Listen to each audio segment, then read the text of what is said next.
Sports, a bridge that brings people together. And here in the Commonwealth, it's no different. From the gridiron to the hardwood and beyond, we all have a team we love to talk about. Now for the teams you care about, here's Heartland Sports Live with Trevor Rice. Welcome to Heartland Sports Live. Trevor Rice with you on 106.1 ESPN Radio. I have a jam-packed show. We'll have Raashaan Myers coming up here in a little bit talking Louisville athletics. But before we get to him, I have Ryan Lemon of Kentucky Sports Radio. You can hear the guys every weekday, Monday through Friday, 10 until noon, here on 106.1 ESPN Radio and online on ESPNKY.com. Ryan Lemon joining me right now. Ryan, how have you been? I'm doing well. I was in jail for 2 weeks, and now I'm on bail. I've escaped. I've been paroled. I'm out and about, and finally get to enjoy the summer a little bit, Trevor. Yeah, definitely. And I saw the pictures of you being in jail. You actually had more smiles and such being in jail than anyone that I think I've ever seen before. Talk about, I guess, that experience. You guys brought in a lot of money. Tell everybody about the cause. Yeah, it turned into a huge fundraiser. This our little stunt we had of me trying to hit those putts. 5 putts. Each one I hit was supposed to be $1,000 that we were giving to charity, and each one I missed was going to be 2 nights in KSR jail at our restaurant at KS Bar, and then it ended up I missed all 5, which meant 10 days in KSR jail. But then we decided we would try to raise some bail money to get me out for the money to the charities, hoping we could get $10,000 to get me out 4 days early. We thought it'd be $2,500 a day to get me out 4 days early. We were hoping for $10,000. And we ended up close to $37,000. I mean, it just blew us all away. I mean, I never thought Big Blue Nation would come through like that. But once again, they just went above and beyond. And so 3 great charities: CASA, which is a foster parent organization to help kids, foster kids, and help kids get adopted. That's very near and dear to my heart. Epilepsy Foundation of Kentucky, and then SCORE International, which takes baseball equipment to the Dominican Republic and teaches kids in the Dominican how to play baseball. Those 3 foundations, we're going to split the money up between them, and we were just blown away by it. So my inability to sink some putts ended up in reality generating a lot more money than we ever thought we could. Yeah, and you guys raised that money pretty quickly to bail you out, but you must have seen that that was working, you being behind bars, so you decided to stay there a few extra days. Yeah, we just went with it. I was supposed to be 10 days, and we came up with the idea, okay, let's try to raise the bail money to shorten my sentence to 6 days, and it just went. I mean, I had a bucket in my jail cell that people were just coming by and putting in money. We raised over $3,000 just in that bucket in my jail cell. People were coming by and dropping in $100 bills. I mean, I would just get teary-eyed and choked up sometimes with the generosity of people coming up and telling me their stories, how they were adopted or they were adopting kids, or maybe their parents were adopted. And so it became very emotional for me, and just overwhelmed, and really touched my heart how people are so generous. So many times we hear these stories on the news and see these stories how people were so horrible and hate crimes, just the terrible things some people do. Then you see how wonderful people can be and generous people can be at times. And this was just one of those times where Big Blue Nation just showed how good we all can be. Most definitely. And I saw a bunch of pictures of people visiting you inside the jail cell, and all of that money that was donated going to great causes. So kudos to you, Big Blue Nation, for all the good deeds you've done here in recent weeks. Ryan Lemon of Kentucky Sports Radio joining us on Heartland Sports Live. So we've come to the conclusion that Ryan Lemon can not only he can't golf, but he actually, when he does spend time behind bars, it's for a good cause. So we've established that so far here in the program. Ryan, do you have any big plans for this summer? I know you guys are looking to do your summer tour here before you know it. And rumor on the street is we're going to have you in Elizabethtown possibly in August.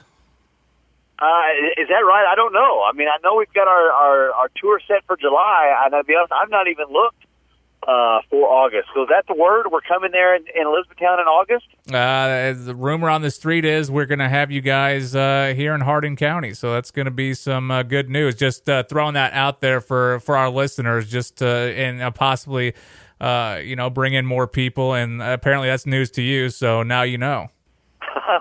I should have looked, but it's so crazy that time of year. But I know in July we got a week where in Eastern Kentucky, a week in Western Kentucky, and kind of a week around Central Kentucky. So to be honest, I've not even looked in August yet to see where we are. But I trust you. We always have good crowds when we come to Hardin County. So I hopefully we are there, and if we are, I know we'll have a big crowd.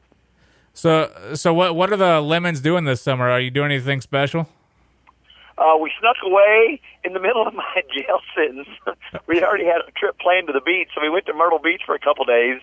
I know my parents live down in Florida, outside of St. Petersburg, so I know we're going down to see them and sneak over to Universal Studios for a couple days.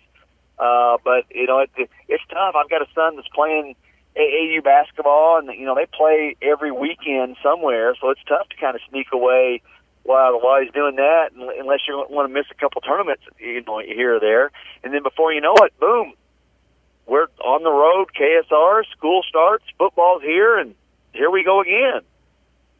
Most definitely.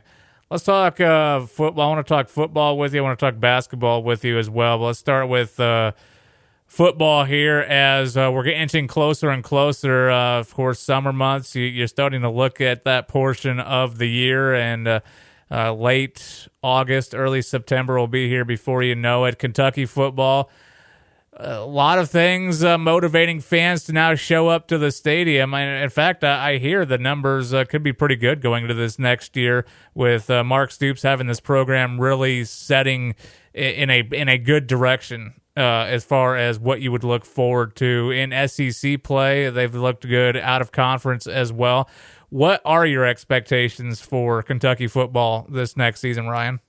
High, very high. I mean, and since Kentucky beat Louisville in football at the end of the season, it's just been nothing but positivity, and the momentum has just been all positive and moving forward for Kentucky football. I mean, think about it. They beat Louisville in football, and then they had that month of preparation leading towards playing in the Citrus Bowl against Penn State, huge football game against a huge football program on New Year's Day. They go down there, and they win it. They beat Penn State in a big bowl game, more momentum, more positivity. Then that leads to, all this positivity going to the draft, and then Josh Allen goes, super high in the draft. Now they've got all this more positivity, more momentum. Then they get all this recruiting news that's been nothing but positive. I mean, it's just been nothing but great news for this football program since they beat Louisville. 10 wins, big win in a bowl game over a big-time program. All these recruits are coming. You've got probably the biggest recruiting commitment you've ever had in this Justin Rogers kid from Michigan. Now, I know he said he's taking another official visit, which is disappointing, but still the fact you get this top kid from Michigan to commit to Kentucky, it's amazing what's happening for this football program. And you look at the schedule next year, and it so favors your football program. I mean, Kentucky could not have asked for a better schedule on a year where you're kind of rebuilding. I mean, you lose one of your best running backs you've ever had in Benny Snell, and you lose one of your best defensive players you've ever had in Josh Allen, and you lose one of your best tight ends you've ever had in C.J. Conrad, and we're still talking about a schedule where you should get 7 wins minimum 7 wins, I think, on that schedule next year. 8 wins a strong possibility, and you're flirting around with another possible 9-win season on a rebuilding year just because the schedule favors you. It favors you that, your Western opponent is at home and it's Arkansas. That just falls in your lap this year where you don't have to go on the road and potentially play LSU or Auburn or Alabama this year as your Western opponent. So everything's been positive. Like you asked me, my expectations are super high. I'm super excited about football this season, and they're going to get a couple more big recruits. They got a couple more commitments coming, and that's just going to keep the momentum going high. Ryan Lemon of Kentucky Sports Radio joining us in Heartland Sports Live. I've listened to shows like Paul Feinbaum's, for example, where they're talking about how the geography of Missouri being in the East doesn't make sense, as opposed to maybe putting Auburn in the East, have Missouri moving to the West. Would you want a team like Auburn in the East? No. Keep them in the West. Keep that high caliber, strong football program in the West. For football, I'm always like, give me the easier team, give me the easier schedule all day, all year long. Give me Missouri. I want to keep Missouri. Now, basketball, I'm a little different. We are the king of the hill. I'm willing to play anybody, any day. Football, no. Let them keep Auburn. Give me Missouri. Give me the easier schedule. Give me the schedule I got this year. I'm totally with keeping Missouri in the East, and let them keep Auburn in the West. Absolutely. Let's look ahead here, because Mark Stoops obviously is making some noise, and there's programs out there who in the future could be looking for a coach. Kentucky, not known as a program where a coach might stick around. What do you think the university might do to try to, one, keep him in case anybody else tries to pursue Coach Stoops, and two, do you think Stoops has an interest in staying in Kentucky? I think he absolutely has an interest in staying here, just because of what he has built here. This has kind of been his baby, and he's very proud of what he's been able to do here. So I think he's very, very confident and happy here. But I think we can't be naive enough to believe that if a big time program comes along, he would listen. I mean, I've always said it was a good thing if a high profile football program comes after our football coach. That's a good thing. That means we have done something right in football. We have succeeded in football if Michigan wants our coach, or if Ohio State or Florida State or Texas or something like that wants our coach. That means that's a good thing. We've done something right, and we have to be open-minded enough to understand, okay, he has to listen to those offers. He has to listen to that situation. And that's what it's going to take. I don't think he would leave us now for a position at, South Carolina, for Arkansas, whereas years past a Kentucky coach would leave for that job. That's a vertical move, or maybe even a down move. But if he keeps doing what he's doing here, teams are noticing. Now, here's another thing we've talked about. An NFL defensive coordinator job may lure him away from here. That's his forte. That may be something that could lure him away from Kentucky, a lot of money, and be a coordinator somewhere. But I think he's happy here, and I think his family's happy here, and it's going to take the right position and a lot of money to get him out of here. Well, hopefully, I don't want to scare any Kentucky Wildcats fans. Hopefully he does stay here, and we don't have to worry about any of that, because even though you're there in Lexington, you can say that there was some criticism of this guy when he first took over the program. There were not immediate results, and now that people are seeing the results and the payoff, now they love this guy and they want him to stay. Oh, there's no doubt. Yeah, there was heavy criticism there at the beginning, and it took a little while for a lot of the fans to warm up to Coach Stoops. And winning cures all ills. As any coaching situation, he had to get some wins, and beating Tennessee helps, and beating Louisville helps, and beating Florida last year obviously helps. And Coach Stoops still has his detractors. It was like maybe 3 seasons ago that there were still people after wanting to get rid of him and weren't believers of him yet. So there's no matter what you do, there's still guys that are still not believers of Coach Cal, in this town, that don't like the one and done system and still are not sold on what because he hasn't won enough championships. There's only won one title. But Coach Stoops is doing things I honestly thought could never be done here. He is recruiting at a level I never, ever thought could be done here. And he's winning at a level I never thought could be done here. I never thought, Trevor, we would see 10 wins in my lifetime. I just didn't think it could be done here for Kentucky football. And he's recruiting kids like I never thought we would have a top 10 player ever come to Kentucky in my lifetime and somebody pick us over Alabama and Georgia that was not a Kentucky kid. You know, we've had Kentucky kids do it. Tim Couch, you know, some of these guys that have picked us that was a Kentucky kid. Never somebody outside of Kentucky is going to pick us over Alabama or Georgia, and now they've been able to do it. Which is why I bring up the whole thing. It could be said that maybe another program looks at Mark Stoops because of what he's been able to do. I know not only a local level, I mean, he's starting to take command of players here in the state, but also making an outside presence as well. We have Ryan Lemon of Kentucky Sports Radio on with us right now. Let's talk about the hoop side of things.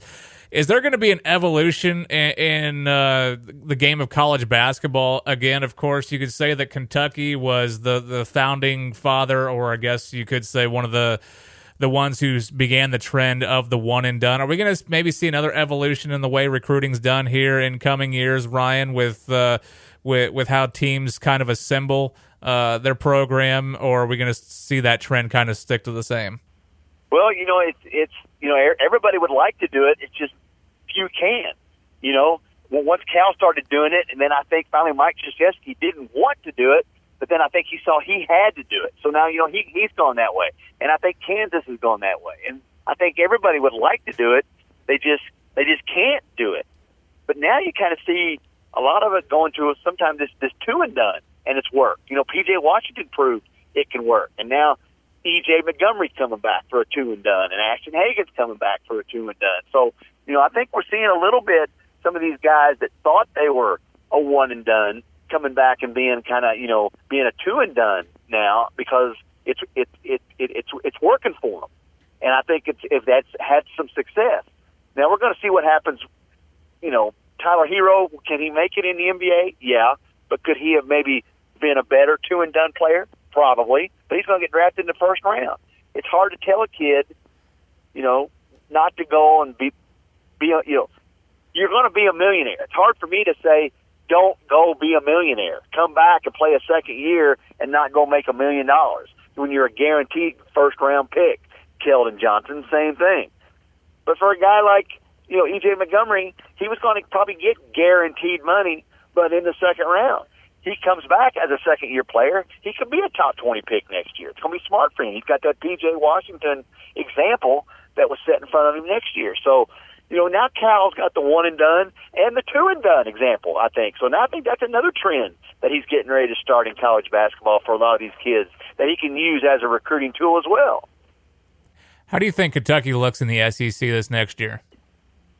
Good. I think E.J. Montgomery coming back is a game changer, and I think next year they're going to be a better team than they were this year. I think this year's team is a Final Four caliber team. I mean, I really do. I think this year's team is a better team than they were last year, and because of E.J. Montgomery. I think they're too deep at every position. I think the guards are just incredibly talented. I think he can go big, he can go small, and if somehow he's able to get the Blackshear kid to commit, I mean, they're the favorite to win it all with him. I think they're a Final Four caliber team now. They get the Blackshear kid to commit, they're the favorite to win it all. I really do. I really believe that. That's not just me hyperbole. I really believe that. Yeah, I think Kentucky and Louisville will be much better this year, and I'm just saying, Ryan, I would kind of love it if those two teams met up in the tournament. I'm just saying. It's possible. Yeah, Louisville's good. There's no doubt. Louisville's real good. Michigan State's probably maybe your number one team right now. Kentucky number two. But Louisville's right there, top 7 probably, ranked in the top 7, I'd say for sure. But Kentucky's really, really good now with E.J. Montgomery back. I think E.J. Montgomery's going to make a huge jump next year and be really, really good. Ryan Lemon of Kentucky Sports Radio joining us in Heartland Sports Live. Ryan, it's always a pleasure catching up with you, and I appreciate you coming on. Anytime, Trevor. You got my number. Just give me a call, big guy.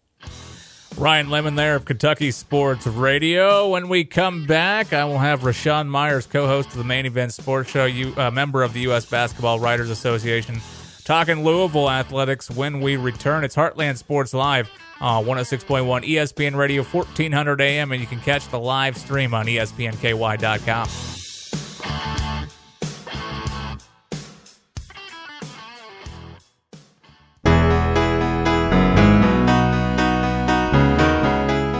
Welcome into Heartland Sports Live. Joining me on the phone line right now is Raashaan Myers, who's co-host of the Main Event Sports Show, member of the U.S. Basketball Writers Association, and according to your Twitter account, Raashaan, you're bringing truth to the masses. How have you been lately? I'm doing well, sir. Enjoying the summer, a little bit of baseball, and dealing with so many things. I swear, there's no off season in any athletics anymore. It doesn't matter whether it's pro athletics, college athletics, high school athletics. There's always something going on. Yeah, most definitely, and we're already looking ahead to football season, if you can believe that. Wrapping up baseball right now. Did you get to watch the Louisville baseball program at all this season? Yes, I did. This was, it's been an interesting year. This was actually tabbed. I was talking to one of the guys with Main Event yesterday at our live show, and I was telling him, that this year is kind of like borrowed money. This was actually supposed to be kind of the rebuilding year. Last year, the last 2 years, in fact, were supposed to be Dan McDonald's, best teams, opportunity to win a national championship. That Louisville was one of the top 2 or 3 teams for the last couple of seasons. This year was supposed to be the rebuilding year. But they of course come out, win the ACC outright. Have another Player of the Year, Pitcher of the Year. And all of a sudden they went from a season where they struggled a little bit out of the gate, where they took some losses early, to being one of the best teams in college baseball once again. And it's kind of funny, for a team that I don't think much was expected, now that they are right back in the position where they are now. It was almost seen as a disappointment when they lost that game to Illinois State in the second game out of the regional. It was funny for me to look at. I was like, just the fact that they were in a regional, hosting a regional, to me was about what could be expected from this team. And the way they were able to rally around that craziness with the ejection, to McInvu and everything that happened with that. It's just great to see. I mean, at this point, to me, in my opinion, regardless of whether they end up in the College World Series, the fact that they're hosting a super regional, you've just got to kind of tip your hat to Dan McDonald, and it's just kind of a symbol of the type of program that he's built at the University of Louisville. Raashaan Myers joining us on Heartland Sports Live. There was a dark cloud for that 2-3 year stretch, just kind of lingering over the University of Louisville. Then all of a sudden, it seems like new coaching hires. It seems like there's a lot more energy on campus in all of the sports. Is it safe to say that? Oh, absolutely. I mean, the University of Louisville has had, stupendous amounts of success over the last several years, and Tom Jurich and Rick Pitino and By Petrino, Charlie Strong, all those guys had their fingerprints on what's been great about the University of Louisville for the last, more than a decade. But it seems like as this new blood has come in, and a new direction with Vince Tyree and Neely Bendapudi, as well as the hiring of Chris Mack, and everything going on with the football program and Coach Satterfield. It really feels that a change was needed, and even though there was a lot of success, it came with a lot of baggage, and the feeling around campus was very heavy and very heavy-handed, and it really does seem like with the new change, the breath of fresh air, everything seems to be on the uptick, and everybody around the program, regardless of what sport you're looking at, everybody seems to be excited about this new direction. Scott Satterfield immediately went to work as soon as he arrived on campus, trying to get guys that are going to fit his system. What is this first year going to look like under his tenure here? Just looking ahead to the season. I mean, I tell you what, no one really knows what's going to happen. The University of Louisville was set up, was a team that was set up to expect to be very successful this past season. I said, as I said coming in, I expected no less than 8 wins as a minimum with the schedule that Louisville had in front of them. And, of course, they ended up much, much worse off by the end of the year. So I really don't know what to take with this season. I mean, the ACC is not murderer's row. Of course, you have the 800-pound gorilla that is Clemson football. But outside of Clemson, so many of these teams are either dealing with a lot of turnover from programs that traditionally have not been great, but had very good years. Teams like Syracuse that had a very good year last year. You don't know if they're going to sustain that. You don't know what you're going to get from a Wake Forest or a Virginia, teams like that. And then, of course, a Louisville team that had been, at or near the top of their division of the ACC for the last several years has a huge drop-off, but they've also had some pretty strong recruiting classes the last several years. So you want to know if with this change of attitude, you'll see that team, bounce back and be back into the top 2 or 3 in the Atlantic Division, or are they, were they who we thought they were last year, and are they going to end up back in 6th place like a lot of people are predicting? This is a season where I don't think anybody knows what's going to happen. I think that everybody, as far as preseason prognostication is concerned, is going the safe route of picking Louisville to finish in the bottom and in the basement in the Atlantic Division. But really and truthfully, I don't think anybody really knows. I think that there is a lot of talent on this team. I really think that Juwan Puma-Pass is one of the best quarterbacks in the conference. I think that he can do that.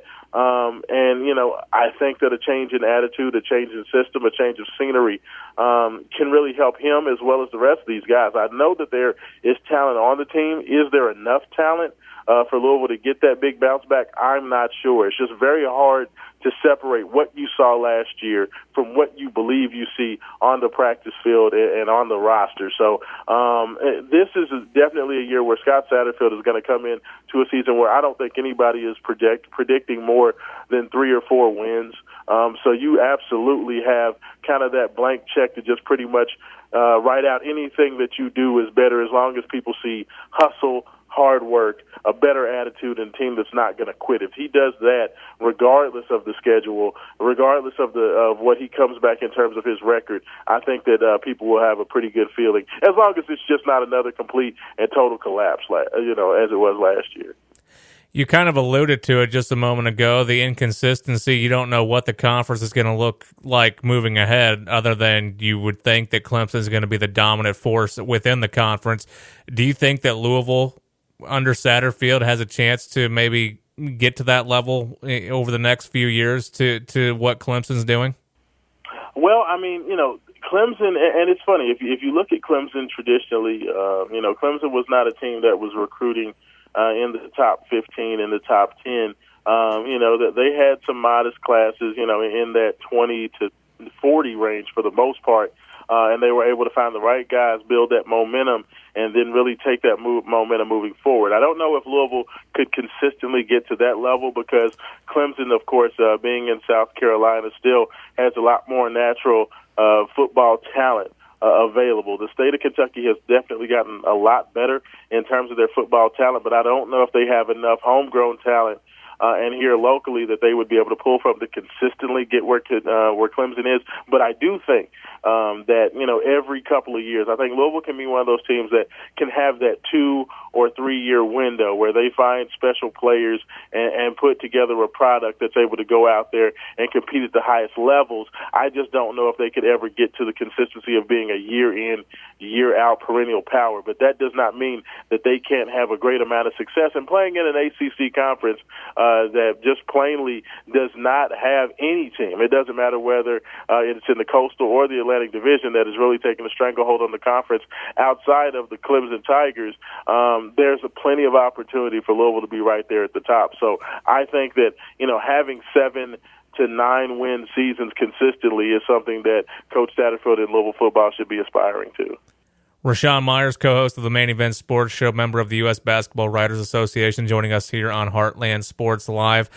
There was a big focus under the old coaching regime as far as the offense goes, and it seemed like there was little detail at times on the defensive side. Do you feel like there's going to be more of a defensive focus with this coaching staff? Absolutely. I do think that Coach Brown and the defensive staff are going to do a lot of things differently. It seems like, from what I've heard, it's a simplified message, and I get I get a little skittish when they talk about simplifying the defense, because I heard some of the same things with Peter Sherman a couple of years ago, and there really was no plan. It was basically man-to-man football. Now, Coach Brown is considered one of the best young up-and-coming coaches in the country. Everybody lauds his abilities on the defensive end, and he's put together some of the best defenses in the NCAA over the last several years with Appalachian State. So, he's had success, whereas Peter Sherman, when he got his first opportunity as a defensive coordinator, did not do so well at Mississippi State. And, of course, that lack of production followed him to Louisville. So we don't have the same type of results-based information coming from Coach Brown. So that gives me a lot more optimism that he'll be able to bring his style of defense and then be accompanied by a physical running game, where they do more of that old-school football where you control the clock, switch it up and do a couple of little things in the passing game, but really and truthfully more of a defense, run the ball, ground and pound type of setup. And I think that with the maybe the lack of depth as far as talent is concerned, that may be the better way to go, to kind of maybe make it ugly, and then hopefully that it's a game in the fourth quarter, then you make your plays and make your breaks to win some of those games. That may be the best way for Louisville to go this season. You had mentioned Jawon Pass and the struggles that he had gone through last year, all the hype surrounding him. Is there something to prove? Oh, absolutely. I mean, he was one of the best quarterbacks in the country coming out. I mean, everybody knows that he had a scholarship offer from the University of Alabama before he turned those guys down to head to Louisville and Bobby Petrino. I definitely think after the hype, he was supposed to be the man. Like I said, Lamar Jackson was supposed to be the athlete, the guy that probably ended up at quarterback or wide receiver, and he was basically a placeholder for Jawon Pass. But then, of course, the revelation of how great Lamar was, Jawon had to wait his turn, and then, of course, to completely fall on his face last year, not, putting it on him at all.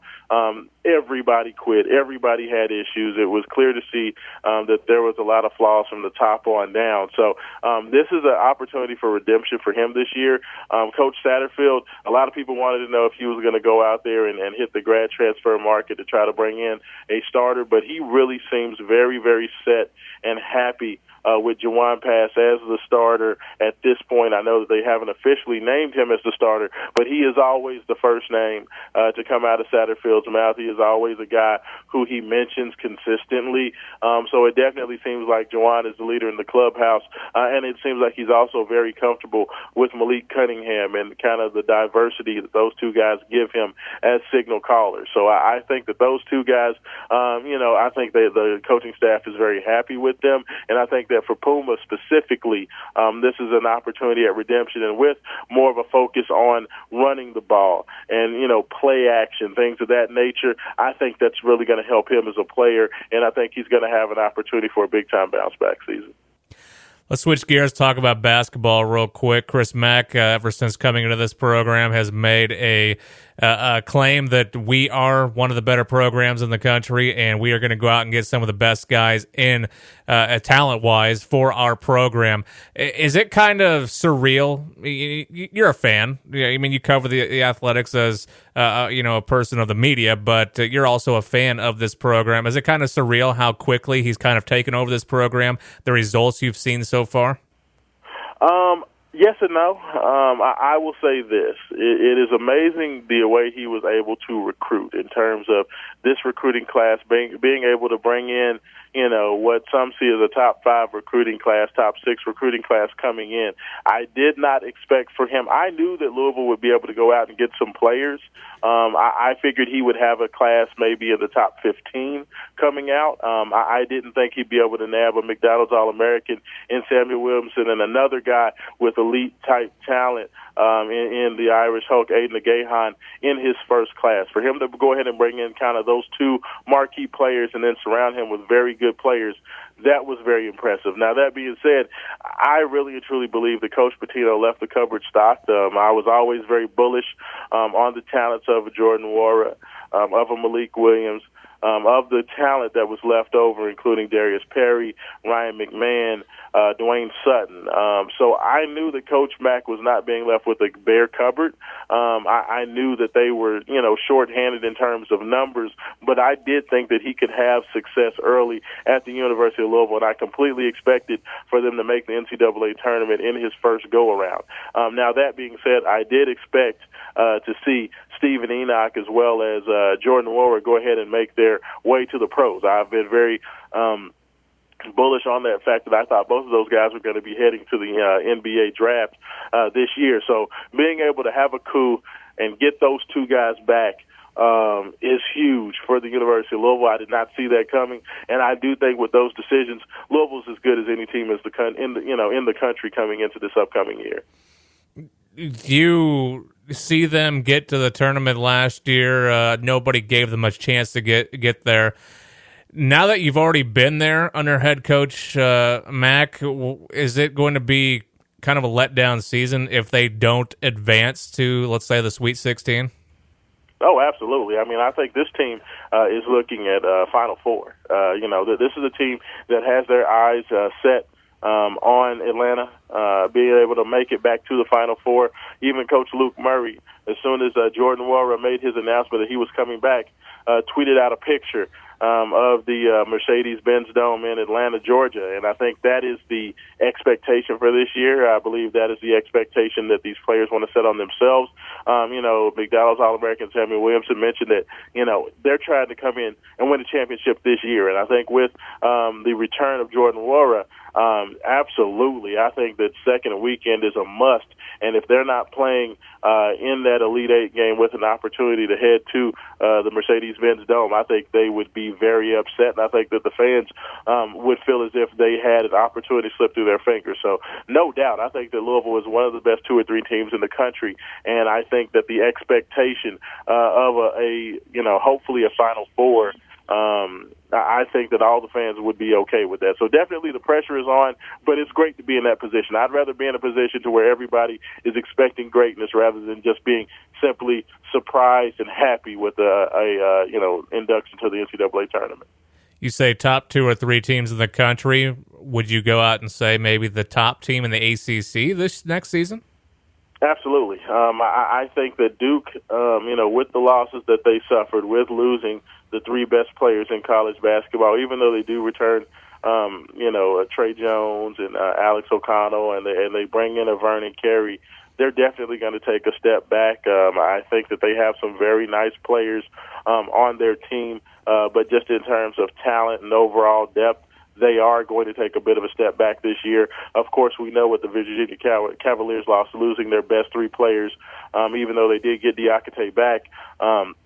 I think that they're going to take a step back as well. North Carolina, that they had a ton of turnover. So I think that Louisville has an opportunity to really move in to that top spot. This is a team that, headed into February, was one of the top teams, 2 or 3 teams in the ACC at that point in the season. Of course, a lack of depth, a lack of scoring punch really hurt them down the stretch. So, with the team that had that experience of being at the top of the conference, did own a 20-point win over North Carolina on the road and had the experience and success they did in the ACC last year, I do think that they will be able to build upon that. And with the depth, with the the raise in talent, the ability to score, bringing in an elite transfer point guard in Fresh Kimball, there is no reason that this team can't be the best in the ACC this year. His name is Raashaan Myers, co-host of the Main Event Sports Show, member of the U.S. Basketball Writers Association, joining us here on Heartland Sports Live. Raashaan, always great catching up with you. Do you have any big plans this summer? Trevor, you know what? I'm trying to do as much relaxation. I may get out of town for a little bit, head down to Atlanta to see my mom, and kind of maybe get some snapshots down there of Louisville's expected spot coming this upcoming March. But I'm going to enjoy the summer. Of course, summer basketball is going to be at the forefront of my mind as we get ready to see what's going to happen with the NBA Summer League, which I always enjoy. But no, it's going to be a lot of basketball as always, and relaxation and getting ready for the fall and seeing what Coach Satterfield can do on this football field. Yeah, I was going to ask you. I mean, I've seen clips of you playing basketball. Do you play pickup games yourself? Oh, absolutely. I mean, you will find me in the gym at least a couple times a week here. I still love to play. I actually, the Louisville Dirt Bowl, of course, one of the most famous outdoor basketball tournaments in the country. This will be my first year not participating in the Dirt Bowl. I finally decided to hang up the old tennis shoes, but absolutely, you'll catch me on the court somewhere. So if you're ever in town, Trevor, you hit me up. We'll go out there and play some ball, man. Raashaan, it's always a pleasure. We'll talk to you again soon. I appreciate it, sir. Have a good one now.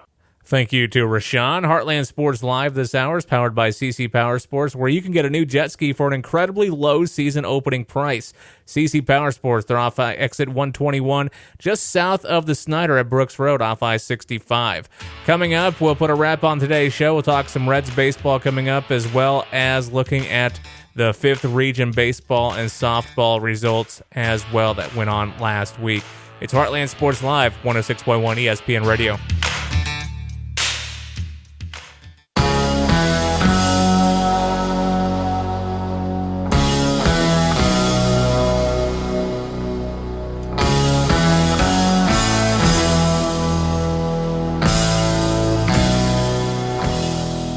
Welcome back into Heartland Sports Live. Trevor Rice with you on 106.1 ESPN Radio, 1400 AM, and we stream every show on ESPNRadio1061.com. You can also go to my Twitter account at Radio Trevor Rice, and you'll see a link there to go and download any show on the go. Maybe there was an interview you wanted to hear and you missed out. Well, I want to thank Ryan Lemon of Kentucky Sports Radio and Raashaan Myers, co-host of the Main Event Sports Show, for joining me this hour talking Kentucky and Cardinals athletics. Let's look at the baseball world here in the local scene, and we'll get to the Reds here in a moment. Let's talk about the high school baseball scene. The 5th Region tournaments went on last week, which saw one team in the area win the championship, another team falling to Taylor County. Let's begin on the baseball side of the 5th Region tournament last week, in which featured a North Hardin team that was on one of its better seasons ever in its history of the program. And you had things in the top half of the bracket, Bethlehem winning 10-0 against LaRue County getting out of the tournament early. Taylor County winning 8-7 against Central Hardin, having a couple of tough battles and on the way to eventually their championship, their 5th Region championship in this tournament.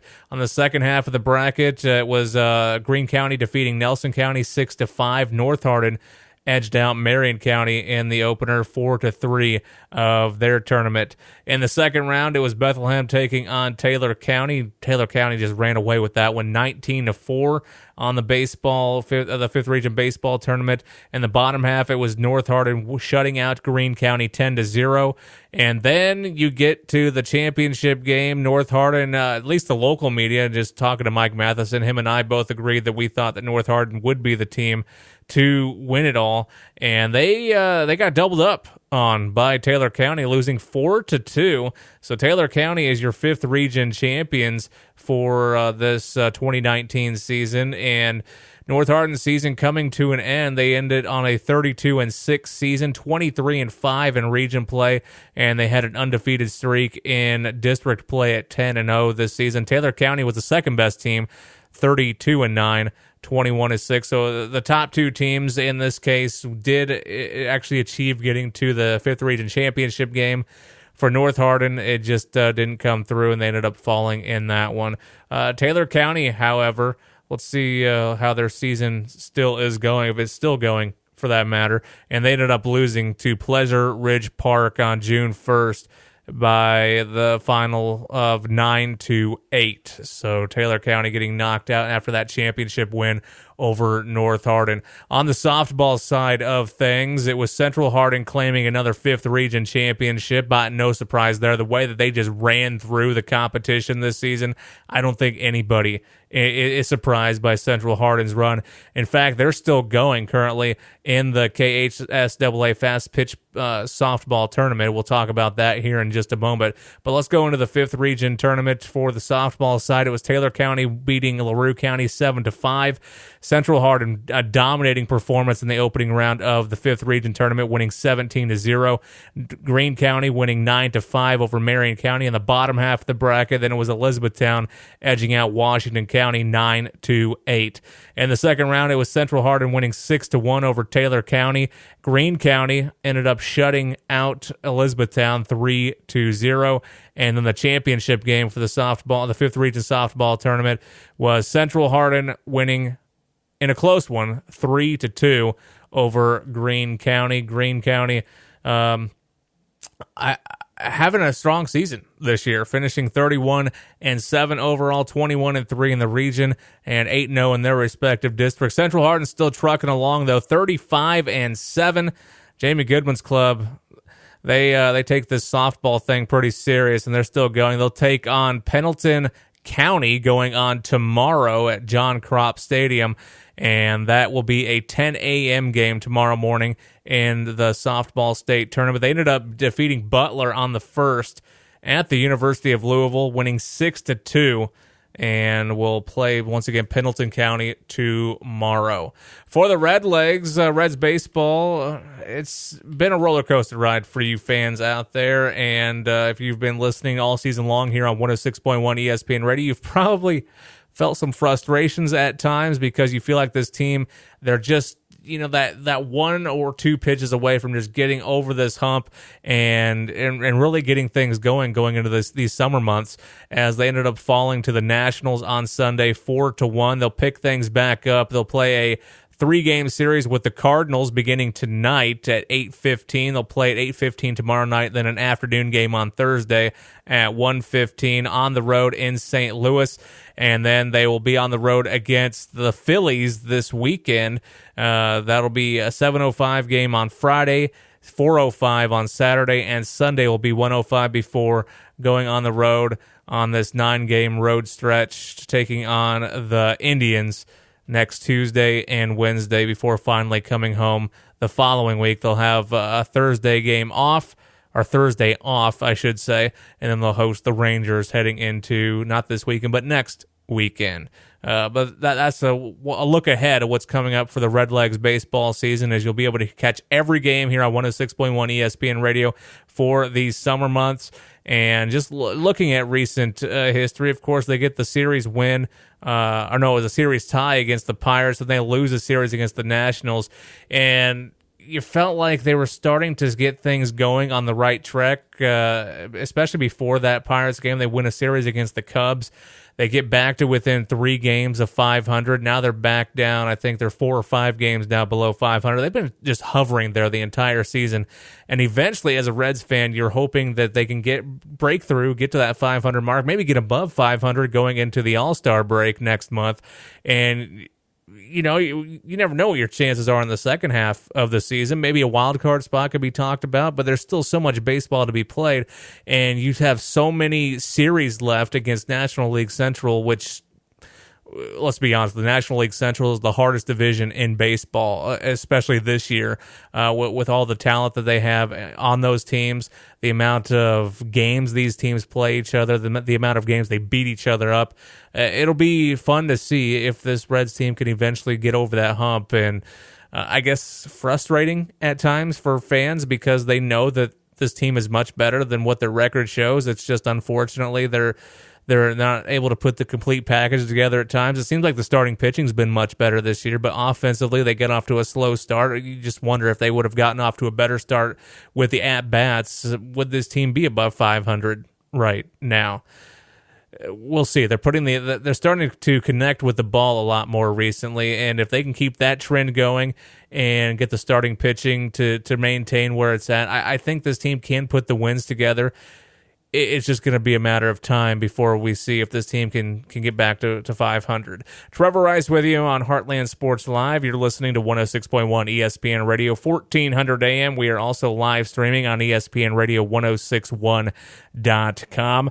I want to once again thank Ryan Lemon for coming on earlier in the program. Raashaan Myers as well. Always great fun with those two when they're on talking Kentucky and Louisville athletics. When we come back next week, I plan to have Phil Steele hopefully on to talk about his college football magazine, which is coming out, which is basically projections for all of the teams and what he expects for the 2019 college football season. We'll talk to him about Kentucky, Louisville, and maybe what he sees in Western Kentucky as well, if they're going to be a possible contender in Conference USA play.